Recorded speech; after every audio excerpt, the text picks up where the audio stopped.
Hey, hello, it's Paul Green here from the business community. I'm joined by a panel of experts today on our regular business bulletins, and the idea is just to get a little bit of an update from these guys in their different areas of expertise, and this is for people that have either been made redundant, facing redundancy, employers that might be having to make people redundant, or businesses out there that are looking to start up as a result of being unemployed for whatever reason. So if we just go round, I'll just invite you guys to introduce yourself one at a time. So Russell. Yes, hello everyone. Yes, Russell Park from QRB. We specialise in training in the project management and service management area. So we help people to put qualifications on their CVs if they're looking for new roles. And we also help organisations to restructure and put in efficient processes so that they can still deliver their value to their clients, even though they might be doing it with slightly fewer people than before. Okay, thanks, Russell. Mark Costa. Hi there, I'm Mark Costa from Pixuma, we're experienced graphic designers. What we essentially do is help companies and organisations promote themselves better through the purposes of good quality branding for all their marketing materials, making sure they can compete adequately against their competition. So whether that's online, offline, print or exhibitions, we can help with their marketing materials. Thanks, Mark. Sue. Hi, I'm Sue Pardy and I run Face-to-Face HR based in Milton Keynes. I basically provide tailored HR support to SMEs. So that's anything from recruitment all the way through to potential determinations. So at the moment, helping a lot with obviously furlough and redundancies in particular. Okay, thank you, Sue. And Mark. Hi, I'm Mark Exley from Gravitas HR Solutions. Similar to Sue, we're helping SMEs to manage their people. Recently, we've done a huge amount of downsizing with companies, which means that we've been looking at their staffing structures, and unfortunately, that's meant some redundancies. Our role is to make sure that the individuals are treated with dignity and that the correct decisions are made, which is within a proper legal framework. So that's Mark Exley, Gravitas HR Solutions.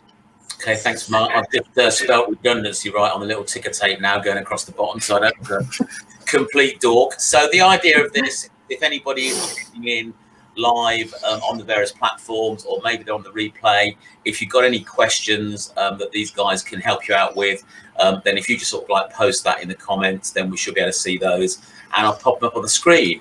So I'm just going to start off with some questions for you guys. So Russell, we set up this little redundancy support team. So do you want to say a little bit about what that's about, what sort of things are available for people and how they get access to it? Yeah, sure.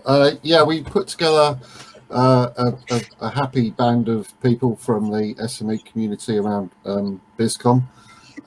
Essentially, those of us that do something in the field of redundancy. So those of us either helping individuals or the actual companies themselves or SMEs, or even people that are looking to take this opportunity to start their own business as well.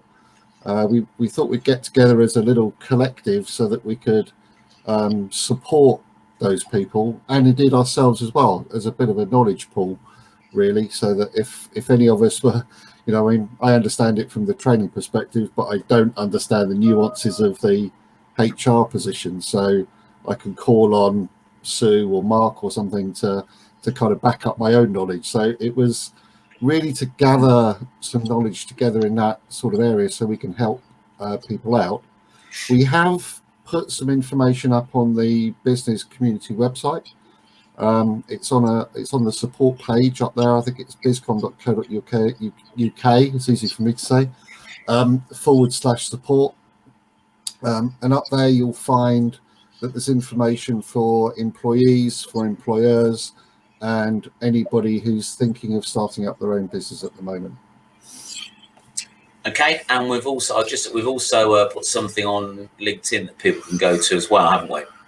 We have, yes. We've got a LinkedIn group, which is the BizCom Redundancy Support Group, I think it's called.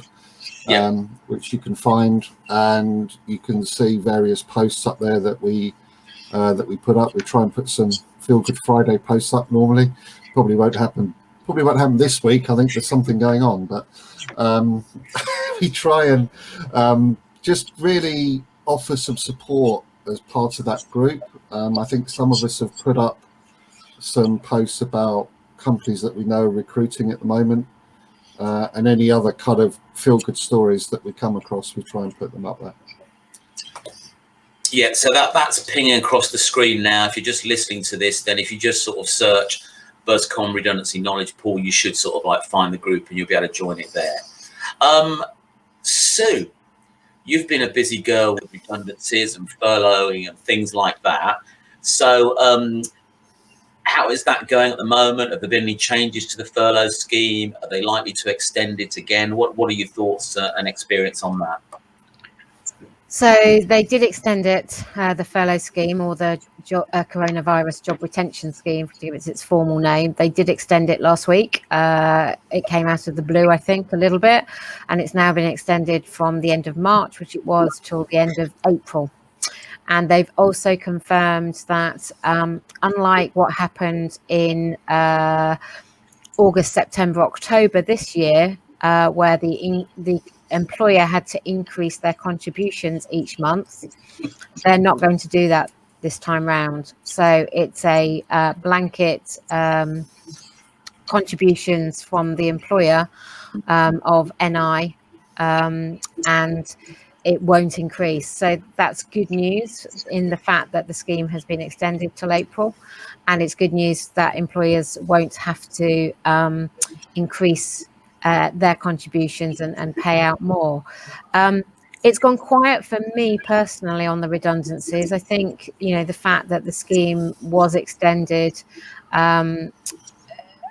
has helped a lot of people, and obviously with Christmas it's helped people to get through that time. Extending it, I was expecting, I don't know what Mark's thoughts are on this, but I was expecting it perhaps to get busier again in January, with the scheme ending in March, companies having to start thinking about what they were going to do. But obviously the further extension till the end of April has meant that might be delayed again. So I don't know, I suppose, is the answer as to, what that means for me. But at the moment, it's actually quieter than it has been. And with everybody working from home, another busy time for HR is Christmas party time. So that hasn't been happening as much, with issues coming to the fore. So it's actually been fairly quiet at the moment for me. But I don't know, obviously, how Mark's been getting on. Mark, what's it been like for you? Well, we finished a number of redundancy programs with clients in the last 6 weeks, and I think a lot of clients are saying that they want to do what they need to do now, rather than keep pushing, kicking the can down the road. So I would tend to agree with Sue that January, February could be a time when we see another round of redundancies within clients. What I think a lot of our role within this process is to sense check the company's decision making, because it's very easy to just look at people and look at a number on a page and say, we've got to get rid of so much money from our to increase the bottom line. But the reality is that when the recovery happens, they need to have the sufficient staff and the balance of quality and skills and knowledge to be able to take advantage of that. Otherwise, it's going to be self-fulfilling and they're going to fail. So we keep having to remind them of that and sense checking the decisions that they're actually making. Yeah, and you were saying the other day on one of the networking groups that I was on that you're actually starting to see a little bit of a glimmer of light and some more positive stuff happening with some of your clients. It's not all about redundancy. So what's been your experience there? What I've seen is that there's some companies are very strategic and they know what's coming up next year for them, and they're actually doing quite a lot of recruitment at the moment. And perhaps they're seeing an opportunity to get a higher quality of candidate because there are more people on the job market. So they're trying to put themselves in a very strong position for 2021. The other aspect is that there are businesses that have not suffered through this period. So for them, it's business as usual, and they are full steam ahead. We certainly have some clients who have worked incredibly hard during 2020, but have not actually been impacted by COVID. They've just kept their head down and worked very hard, and they've managed to come through it. And they're now in a strong position to expand. Okay, good. So, Mark Costa, you're a small business owner. What's this year been like for you, and what's your outlook for 2021? Yeah, it's been interesting. It's probably one way to put it, but I think I knew from when the first lockdown happened that it wasn't going to be about what was affecting me directly. It was about what was going to be affecting my clients, because actually I already work from home. I'm able to work remotely. It wasn't an issue for me at all. There wasn't any complication. But obviously I didn't know how it affected all my clients. And I'd like to think that the work that we put in over the last 6 years has developed the goodwill with our clients and developed a good brand that meant that has contributed to our position where we're at the minute. But I think I have to be fair, a lot of it is luck. In this particular scenario, I think there's a hell of a lot of luck in terms of whether you're in the right, in inverted commas, right or wrong sector at the moment. I don't have lots of clients in hospitality or travel, so that's good. But yeah, so we took the sort of most obvious thing for us was that in March, the number of proposals I was sending out took an absolute nosedive. But other than that, it was fairly business as usual. My stuff carried on, projects carried on. I count my blessings, really been very lucky on that. I didn't have any customers who ran to ground and disappeared. I've heard of people, having money owed and customers disappearing. I didn't have any of that. I had one customer that I had to agree a payment plan because they were struggling, but that was all paid over a period of about 6 months. I didn't lose any customers. I had to pause a couple of retainers, but it was only for a month or two. And apart from we took a bit of a hit in June, which I think was a combination of the effect of the proposals from a few months earlier. July onwards has been fairly normal, I must admit, and been fairly busy actually. We've exceeded the number of proposals in total that I did last year. We exceeded them about early November. And financially, we're not in it's not bad. I think that where I could see in some ways that we have been affected is purely the fact that we haven't seen any growth. Whereas there was sort of 40% growth from the previous year to the year before that, we've stayed about steady, which I would have expected that there would have been some more significant growth. Which obviously it stunted that, but to be fair, against what I hear of lots of other people's experience, we've been incredibly lucky. Yeah. Russell, you're a small business owner too. What's it been like for you in your area of expertise, in your domain? Well, it's been an interesting year, as it is for most of us, I suppose.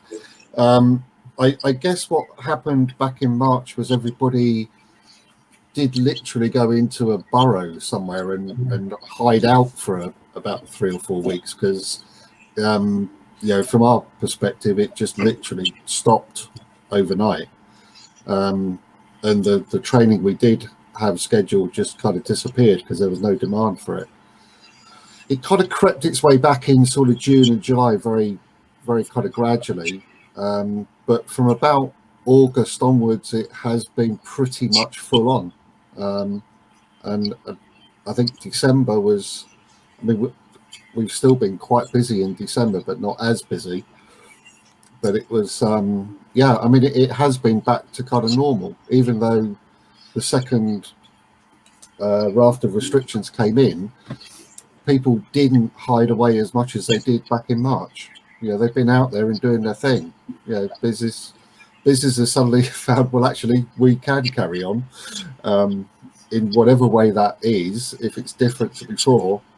So the demand for training has picked up even stronger. And even looking into 2021, we have a very full order book through January, February, even into March at the moment. So, 2021 is looking as good as 2019 was, and as good as 2020 was looking before March. So we're kind of hopeful that will kind of carry on throughout the year, really. Yeah, I think for those industries that, like you mentioned it, Mark, hospitality and travel has been hit, badly, as you can imagine. I guess quite a few business to consumer businesses have. But I've been quite impressed with the sort of like adaptability of small businesses, to make the changes they need to in order to get through the current climate, and also sort of like give themselves some strong foundations going forward. So Sue, you run a networking group for me, so you see quite a few businesses and have been engaging with them. What are your thoughts on that? Do you feel that the small business owner has been quite resilient during this? Yeah, I think everybody's obviously dealt with it very, differently. Some have embraced it very quickly and looked to diversify or to change what they're doing. Others have taken a little longer to get to that stage, but there's been some brilliant stories. People, catering businesses doing afternoon teas, and now delivering Christmas meals for people. Gyms, if you can't go into your gym, having your gym outside, or online classes and things like that. And I know one of our members has done that. Another one, physiotherapy, has gone online and done really, really well, which again you wouldn't think, because you would think touch needs to be involved and things like that. So I think everybody's dealt with it differently, but then everybody's sort of taken a deep breath and sort of looked at what they can and can't do. And it's amazing how many things can be dealt with online. You don't have to be in the room with that person. You can do things.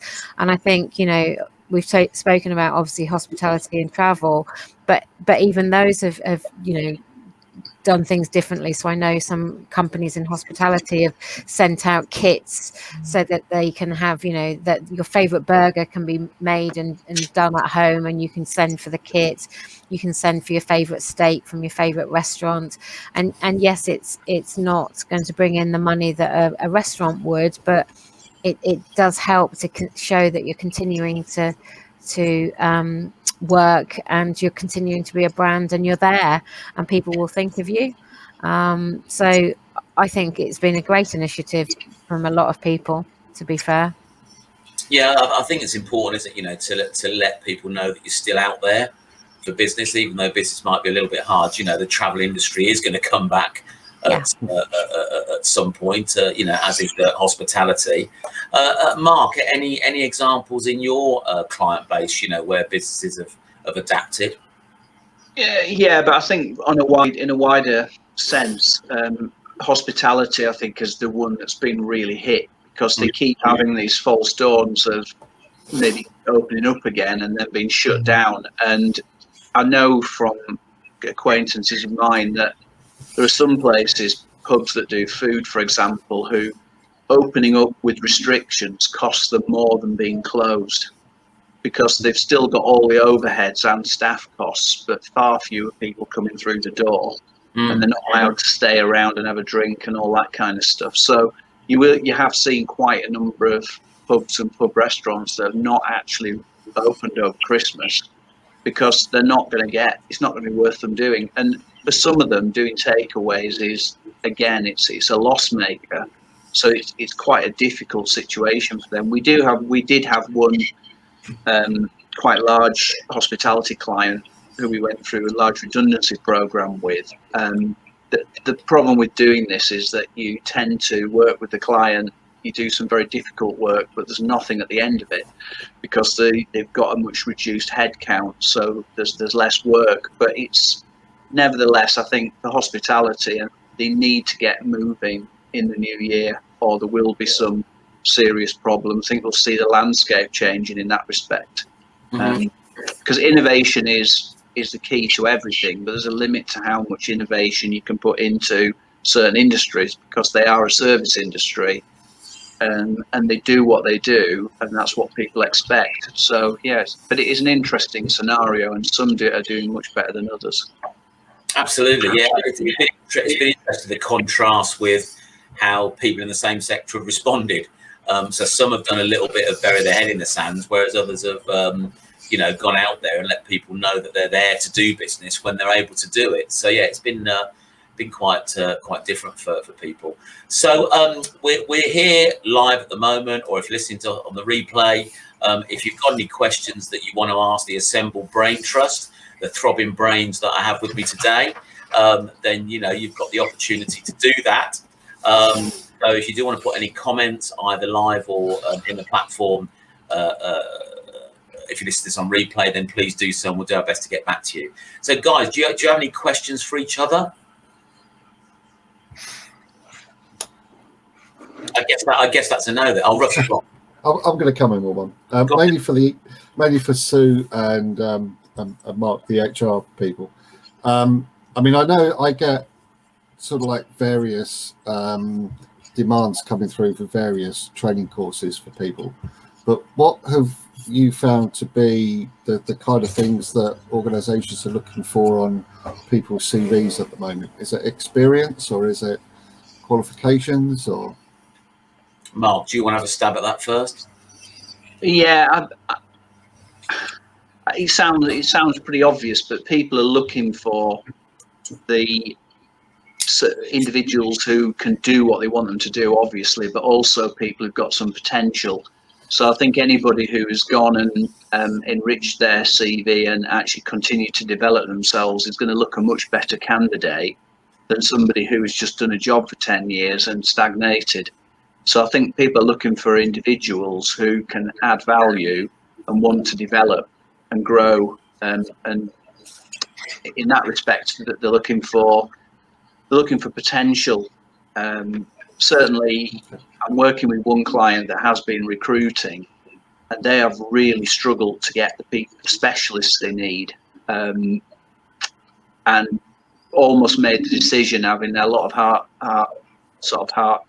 searching, to actually get people who are not quite what they need and try and develop them, because there is a bit of a skills shortage out there. So the sort of project skills that you could teach people and that you could give them would be valuable for a lot of people, and it would make them more marketable, because we are in a situation where for individuals there's a bigger pool there that employers are going to be able to recruit from. So to differentiate yourself is pretty important. Mm-hmm. Sue, have you got anything to contribute to that? Yeah, I was just trying, while Mark was talking, I was just trying to think of a couple of my clients have been recruiting, but again, they have struggled, even though there's a wealth of applications, huge numbers. They have struggled with what they're looking for. So both companies were quite niche in their requirement. And I'm trying to think whether a training course, a training course is always useful, but it probably would be the experience that the clients were looking for more than anything. And both of them wanted certain experience from certain industries. And that was the difficulty that they were finding. So they were getting, for example, one of them was a sales job, which I think we got into our hundreds for the applications, but they were very, very specific that it had to be from a hospitality background. And, those were probably in single figures, the number of candidates that came from that background. So it's very interesting, again, from a sort of employer perspective, that people, again, aren't reading the application because it equally stated what they were requiring, and they were just firing off CVs. And again, that's one of the difficulties I think at the moment, is it's very easy just to apply for jobs, very, very quickly at a click of a button on the internet, and people aren't necessarily thinking as to whether they've actually got the right experience that the employer is looking for. And equally trying to get through, number of applicants, trying to get through to the last, few candidates. A friend was one of 180 applicants and finally got the job, but that's a lot of, people to have got through to get in front. So again, you've got to stand out. So it's difficult, I suppose. Training courses are always useful, but for me, experience probably is definitely more important at the moment. Okay, it might be worth just sort of like mentioning, if I can get it on the screen.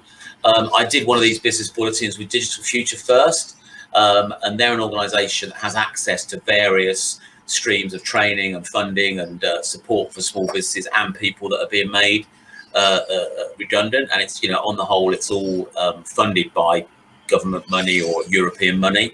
So I've shared the website. They do a skills support for redundancy program, which is specifically aimed at anybody that's been made redundant that wants to, you know, add to their skill set or retrain in some way.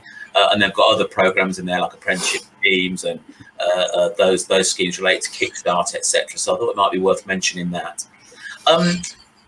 Some people might be thinking of starting a new business if they've been made redundant.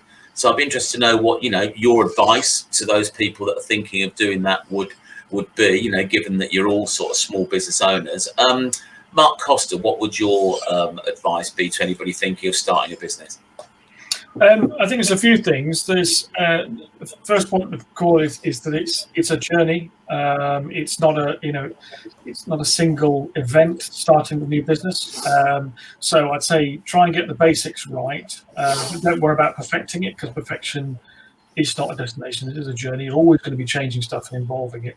But if you do try and perfect it, you'll never start. So you need to get those fundamentals correct.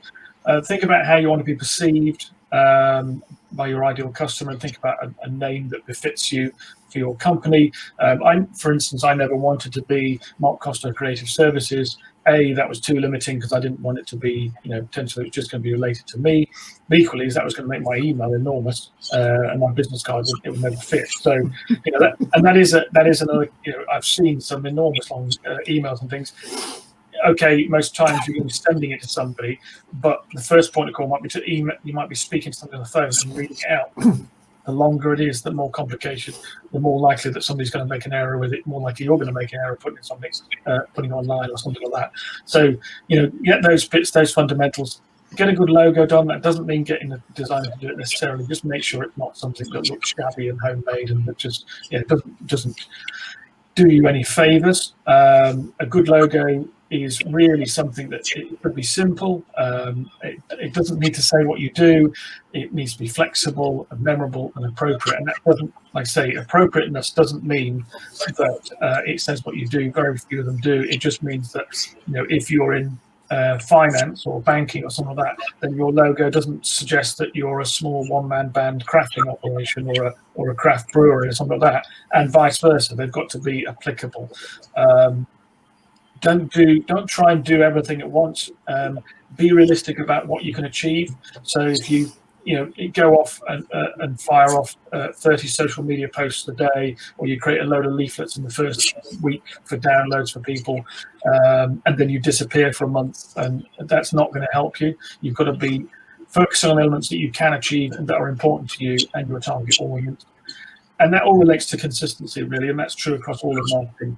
Doing something once brilliantly and then never being heard of again, or not following up, doesn't get you anywhere. Don't do things on a whim. Think about your choice of colors and fonts and tone of voice, imagery choice. You know, is it more illustrative? Is it photographic? Is it fun? Is it serious? You know, whatever it is, you need to be consistent in those things and how you use it. That makes your brand way more recognizable, and that will make your life a hell of a lot easier. And as a general thing, I'd say probably is surround yourself with experts. You know, what's benefited my business over this 6 and a bit year period is really networking. You know, getting access to experts, because you can't learn it all yourself, and even if you could, you can't do it all yourself anyway. But getting the support of people through networking means that I've amassed a whole amount of experts I can call on to help me with marketing strategy, copy, images, print, or issues I'm having with my website development, and issues with admin and IT and everything else. It just means you've got people on hand that you can trust, and that makes it so much easier to build those solid foundations, I find. Excellent. Russell, anything to add? Yeah, well, I always kind of look at it from the perspective of value. So if you're thinking of going into your own business, think of what value you can give to your clients. So Are you providing a service that can help your clients achieve their own particular goals and objectives? Can you deliver a service in a way that your clients prefer it to be delivered and accepted? And also think about what you add to if somebody was to do that service for themselves. Because I mean, as Mark said, if you try and do everything yourself as a small business, you'll find out that you will struggle. So we all look to kind of do other people doing things for us, but the service you provide, but it's got to be economically viable for that value that you add. And you've got to think about how you deliver that for your client. I know, but I think about it for the services that I buy, but also I need to think about it for the service that I deliver to my clients, that it is economically viable to them. Because people could go and do their own training. If you want to pass a Prince 2 exam, for example, you could just read a book, but hopefully I add a bit more value to that when they come to me. Hopefully, Russ. Hopefully. So, it's all about thinking what you can deliver, and is there a target audience out there that will see value in that, and identify that target. And our marketing people will talk about target markets all day long, I would assume, but there's a reason for that, because you need to know where you're aiming. You need to know what kind of person you are trying to deliver to. Okay. We've got a question from the floor. I'll come to that in a minute. I'll just finish this thread of conversation. Mark, anything to add on what the other two guys have said so far? Well, from an employment point of view, if you are thinking of employing any staff, it's good to have all your processes and policies and documentation in place before you start. It's really difficult to unravel a kind of made-up mess, as we've often found when we've been brought in by clients who just haven't had any of this stuff in place. This week, I've worked with a French company who is setting up a UK office with 3 permanent employees and 3 interns, and they just had nothing, and they start on January 4th. So literally I've got in place the contracts, fixed term contracts for the interns and contracts for the permanents, and a suite of policies, so that when they start on day 1, they've got that. And the relief when I delivered all that to them via email was palpable. You could actually sense that it was something that had been really troubling them. So getting everything in place and effectively using experts to put all those ingredients that you need to set the business up will pay you back several times over at a later date. And leaving it or trying to do it yourself is a very difficult situation. Okay. Sue, anything you want to add? Only a couple of things that have come to mind. So I've been networking and run my own business now for about 4.5 years. So a couple of the things that have kept coming back over that time is really think, and this isn't just about employers, this is about if people are thinking about setting up their own business, is why are you doing it? Think long and hard as to why you're doing it. And it might be that you've been made redundant and this is what you've been wanting to do for years, or it might be that you've been made redundant and this is something that you've just worked into because you can't get another job. Whatever your why is, have a really long, hard think about it, because it will be asked of you quite a lot, particularly when you're networking. And the other thing is to think about who is your client, as Russell said. Is it a customer? Are you a business to customer provider, or are you business to business? Who is your customer? Almost draw them. So you could almost have a picture in your mind of what they look like, how old they are, what their name might be, and what is the problem that you're trying to solve for them. So as both Marks have said, it's about getting things sorted, and it's about clarity, and it's about making sure that you're really clear as to what you're doing for them, and you're giving them peace of mind. That might be what you're going to resolve for your clients. It might be that the product you have is going to make their world completely different. but have a real think about what is the problem that you're trying to solve, because that will help you to sell yourselves and your business to them.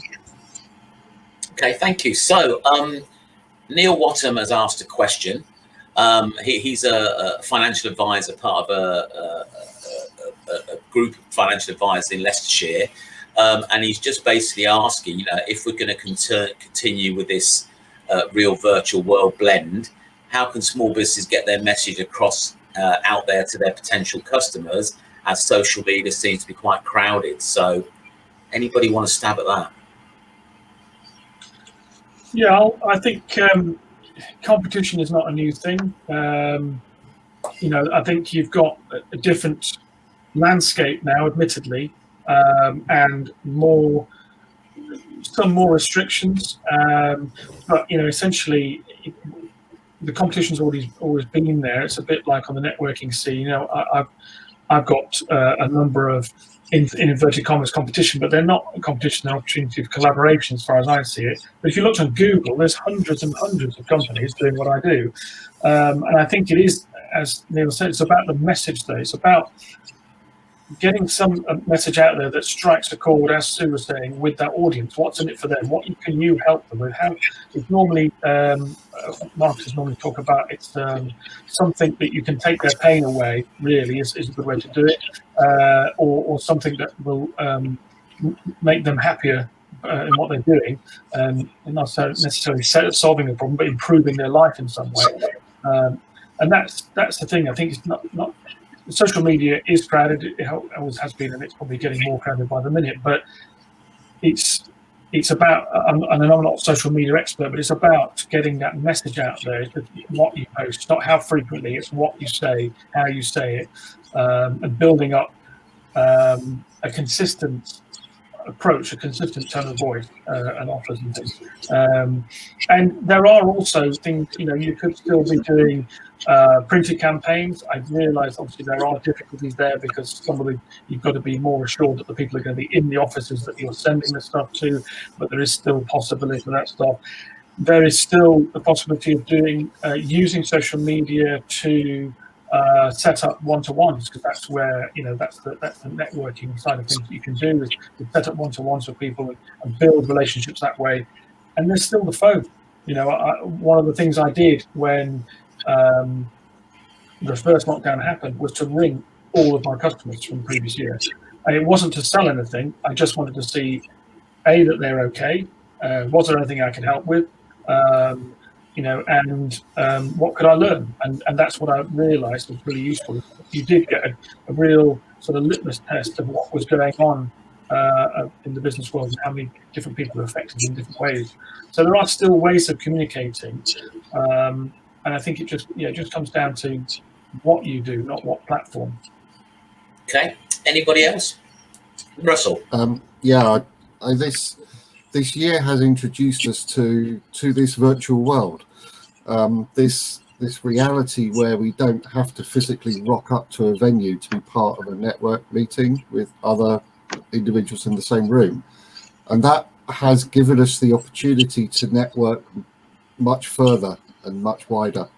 And I know personally I've probably joined 4 new groups of people this year that it's not just the group obviously that's in that particular meeting, but all of their connections as well. I now have a presence in, and in fact, only last week we started or it was taking part in a virtual business exhibition, which is globally exposed, you know, to a global market. And I actually joined a network group that's based in the US, because I know that some of my courses that I do are particularly attractive to the American market, and I'm able to do that now. So hopefully that will continue.